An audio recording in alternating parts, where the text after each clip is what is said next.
variety of reasons, generally having had lots of fillings, what people call a nerve of the tooth gets infected and dies off, giving you a lot of pain. So what we have to do is do what's called a root filling, where we clean the inside of the tooth out.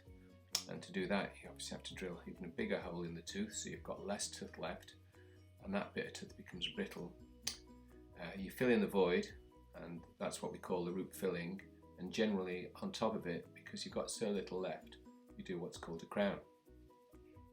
And I've added on one of the first videos I made trying to explain root fillings. Also the problems we have in dentistry at the moment trying to do them. Unless you've experienced trauma, your teeth become infected, it's because we've both failed. So you'll sometimes need either an extraction or what we call a root filling. I've been doing root fillings for over 30 years, and the basic principle is to clean out as much of the infected tissue from the tooth as you can and fill in the void. We therefore have a dilemma.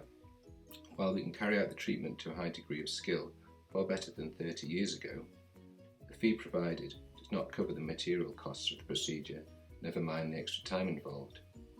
Not all root canal therapy is successful, even in expert hands, but we are let down in other ways by an underfunded system that doesn't allow delivery of a great service. And so sometimes we get great outcomes from not necessarily the best treatment, and similarly we get poor outcomes from excellent treatment. We're slipping back into the 60s, where if you wanted nice straight white teeth, you had your teeth out and dentures.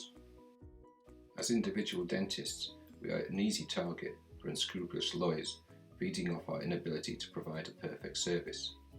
We also have poor professional support ourselves. The negligence claims are far higher than other developed nations, not because of poor dentistry, but more because of avaricious lawyers feeding off the NHS. Unfortunately, in our case, it's the individual dentist that pays, not the NHS. If the government were serious about prevention, perhaps they could make these dental plans tax deductible, to release more money to the NHS to provide a core service, to provide education for the next generation that we've missed doing for the last 3.